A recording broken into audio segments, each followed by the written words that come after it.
Well, here we are. We've finished Abu Dhabi.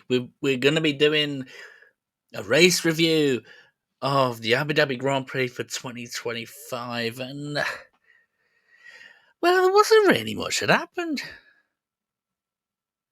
I mean, there was some good moves from Esteban Ocon. There was some good moves from Lewis Hamilton.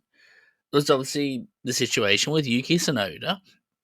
But honestly, nothing really much happened. And I think that might have something to do with just how the the season was. This wasn't necessarily a winner takes all. That there was some management that could be done from Lando Norris, and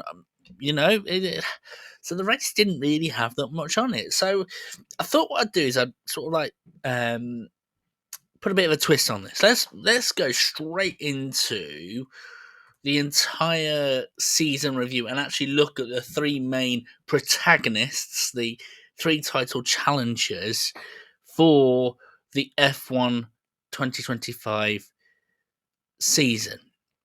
Now, of course, looking into this, we could discuss many things, and of course, we could be discussing the downfall of Ferrari. We could be discussing, the Williams wave. Is it continuing? What's going on with the Mercedes car? In different situations like that. I think they're subjects to discuss, but perhaps for another time because there's a lot that's been going on. So what we're going to do in this video, we're going to focus on the three main title contenders. And I sort of want to go at it in sort of like, let's say, focusing on the team, then Verstappen afterwards, because, that's another discussion altogether. And we will go into that in detail. So let's start off with the champion, which was Lando.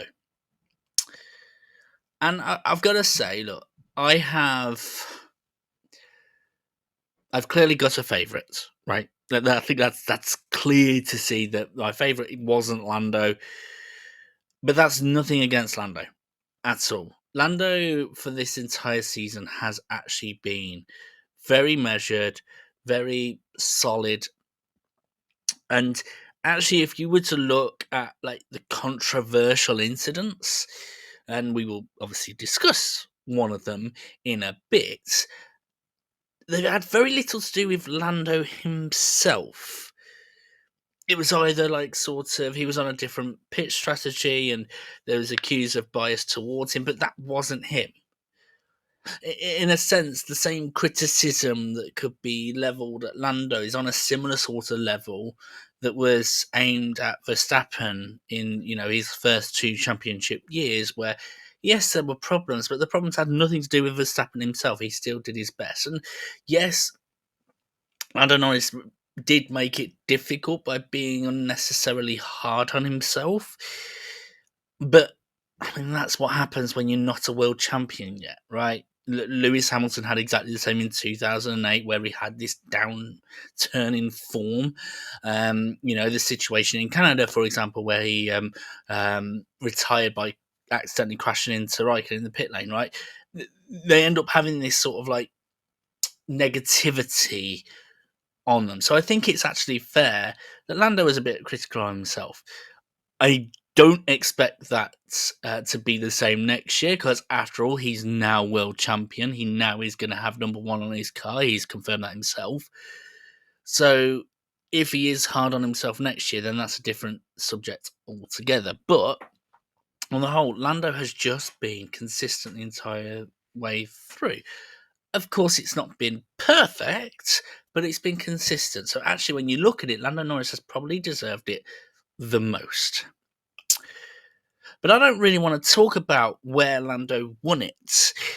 I want to focus on where the others lost it, because actually that is a more interesting conversation as to the reasons why. So let's start off with his teammates. I think it's actually really important to start off with his teammate Oscar Piastri, considering the fact that if you were to be asking us this 6 months ago, everyone would have said Oscar Piastri's in control. He's going to win this by a huge margin. Or at the very least, he's going to win it. So what went wrong? Why are we in a situation where Oscar Piastri, in many people's eyes, has come third in a one-horse race. Well, let's be honest, we can narrow it down to 2 weekends. These two. Monza, Baku.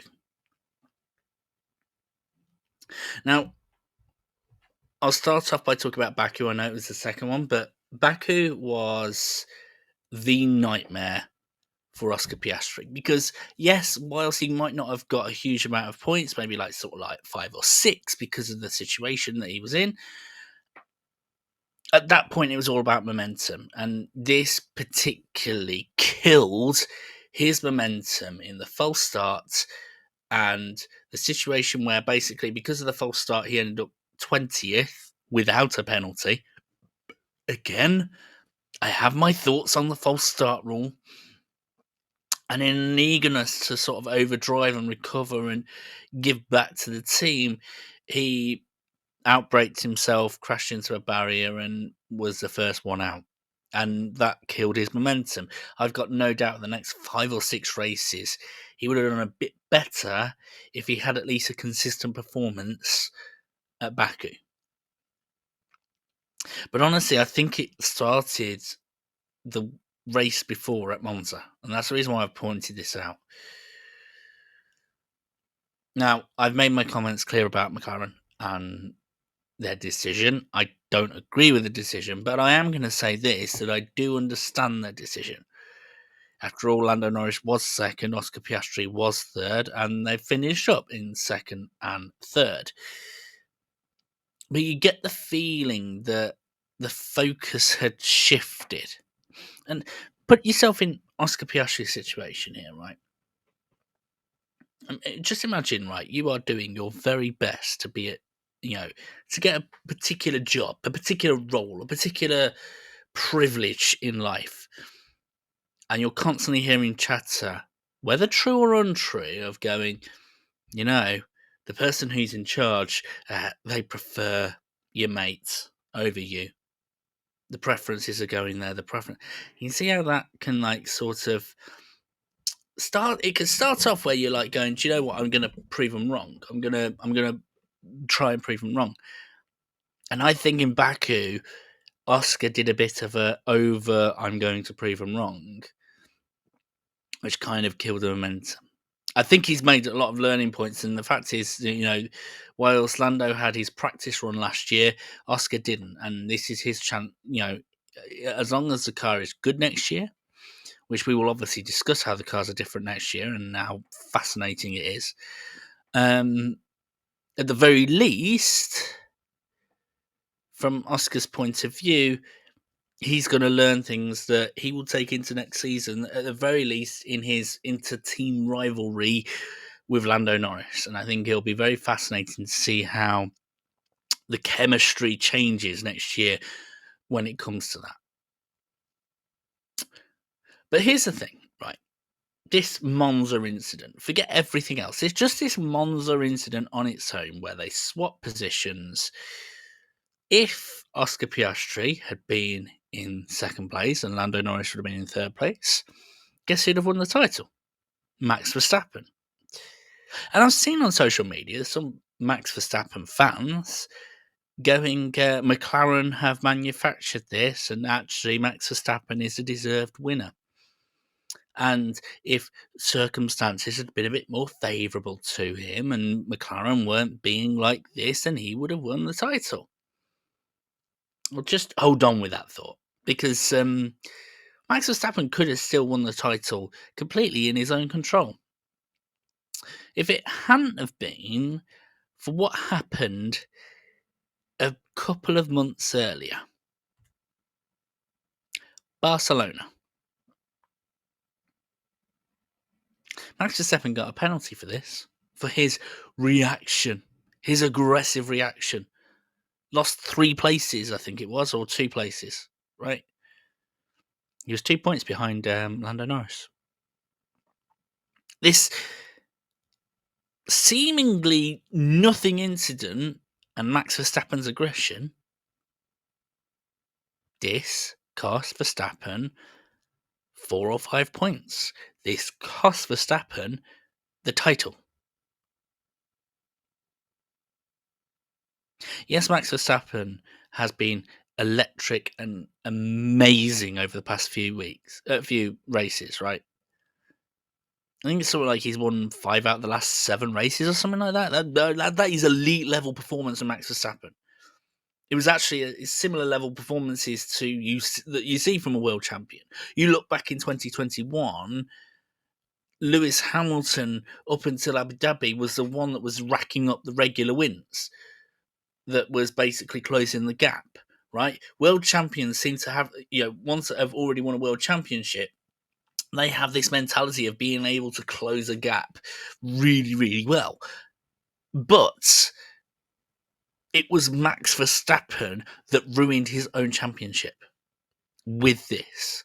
Yes, he has been electric. Yes, he has outperformed the car, and that should not be put aside for this. This is still the thing that Max Verstappen needs to work on, and this is one of those things. I actually see it a lot in like sim racing. I don't know if anyone else watches like sim racing stewards, right? Sometimes there can be a perceived injustice, and you could be correct in that perceived injustice, such as Max Verstappen feeling aggrieved at something that Russell did a couple of corners before, right? And the thing to learn is, don't if there's something that's like a 50-50 as to whether your opponent's going to get a penalty or not, don't then do a couple of corners later an incident that can be seen as 100% your fault, because then you are going to lose. Full stop. That's it, right?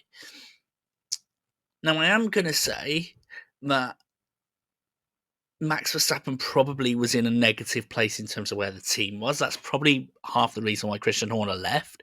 And actually, you look at where things have been since Lauren McKeese has been in charge of Red Bull. Yes, I love Lauren McKeese. I think I'm a fanboy of him right now. That he's given a bit more of a happier atmosphere at Red Bull. And maybe a Max Verstappen under the ownership of Lauren McKeese wouldn't have done this.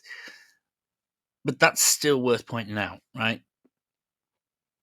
There are certainly things that could have happened outside of Max Verstappen's control and GP's control and Red Bull's control that would have helped give Max Verstappen the title. But ultimately, as a competitor, you only focus on what you can control, not what you can't control, right?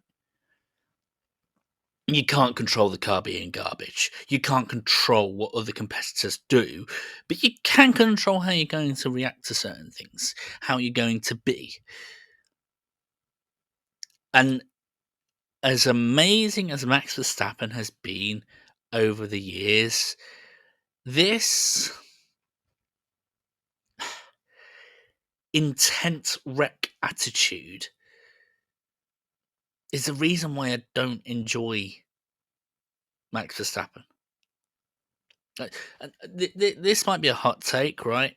But I enjoyed Michael Schumacher more when he was in his dominant era, when he, wasn't needing to do anything hyper aggressive, over the times when he was ultra competitive and was basically doing incidents that could be considered dodgy. It's one of the reasons why I preferred Hamilton over Vettel, was because Vettel had this little mean streaks, probably even being too kind. It's just this sort of, that's it, this is my space now, get out of the way. I turn now, good luck everybody else. And it is an Achilles heel, in the truest sense of the word. And what I mean by that is the the legend of Achilles was the fact that he was invincible everywhere else, but just vulnerable in that area. Max Verstappen is invincible everywhere else, in his consistency, in the way that he drives the car, in the feedback that he gives when it comes to the car, in getting the very best out of it. And his Achilles heel is this. If Max signs this out, then basically no blame can be put on him. Brilliant. You know? We could have been talking about Max Verstappen as a 5-time world champion. If this hadn't have happened. And so actually, when I look at it, I go, do you know what? With Oscar Piastri and his downfall, with Max Verstappen and this particular incident, yeah, Lando Norris had an incident in Canada that was innocent. Like, he was just trying to overtake and he just misjudged it. Yeah, Lando Norris deserves it. But let's refocus on Red Bull here, because I spoke about Red Bull being a happier camp than it was when this incident happened. And I mean, it might have got happier still, because I don't know if you've seen, guys, Helmut Marko's leaving. Helmut Marko is leaving Red Bull.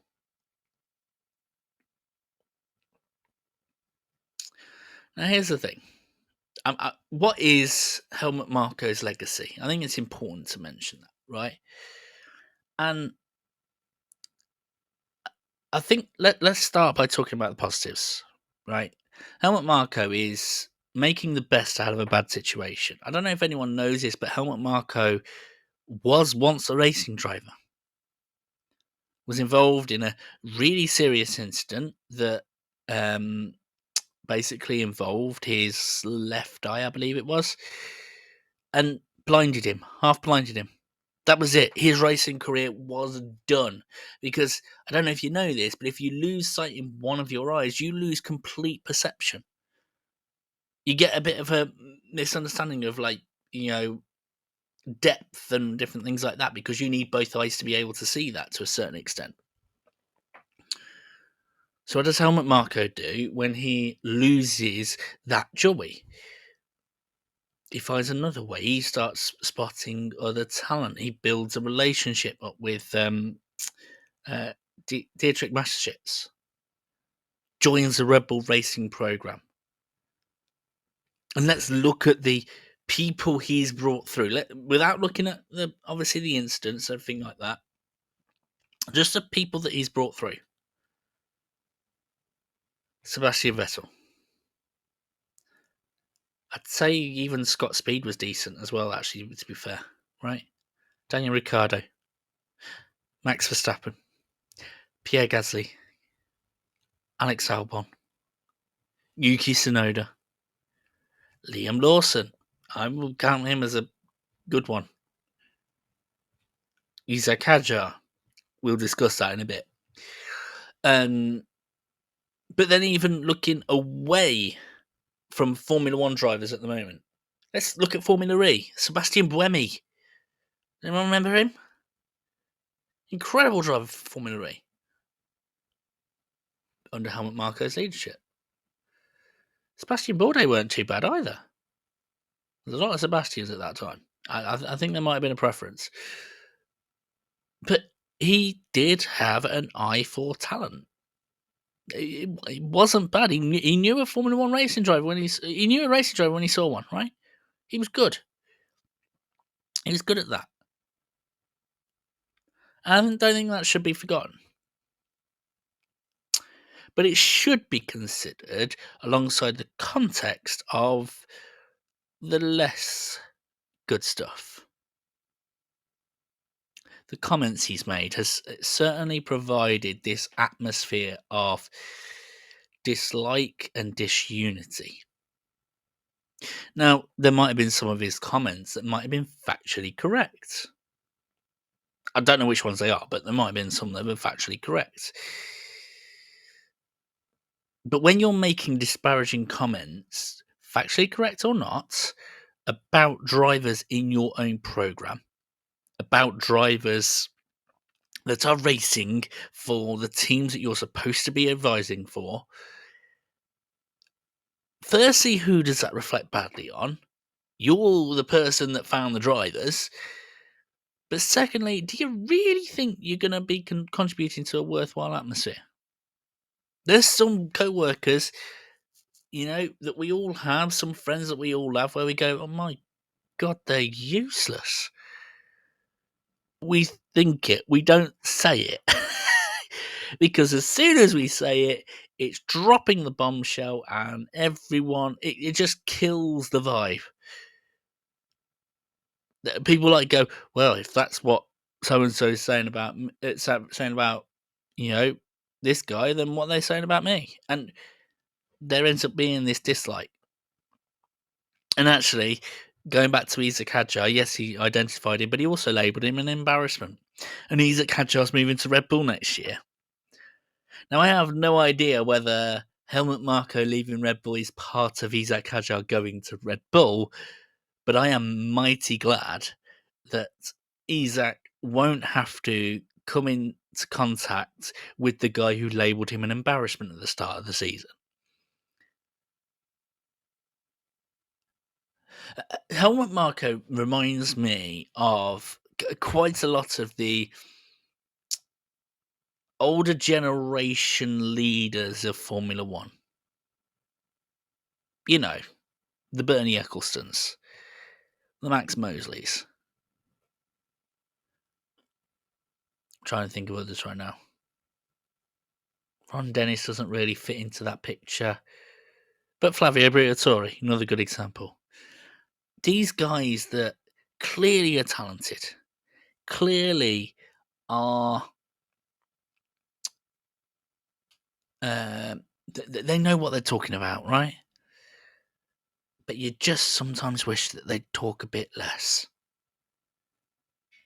That, yes, I want to listen to their advice, but I don't want to listen to their personal opinions. And they always seem to be talking about their personal opinions on certain people. And I think what is important, like I say, is yes, we all pass him off as some, being some sort of somethingist, for want of a better word.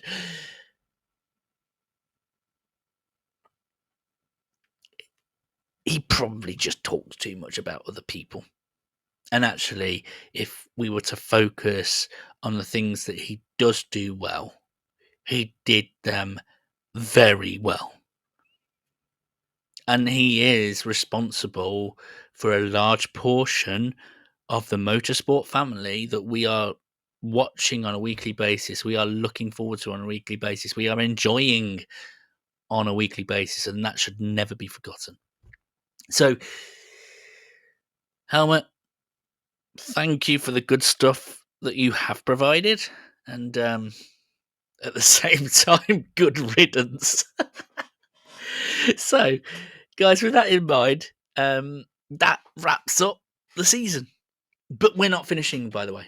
We've got a couple more videos that are due to come. I mentioned them at the outset of the video. We will be discussing some longer term situations with regards to Ferrari, with regards to Williams, maybe even looking at what Audi and Cadillac will do next year.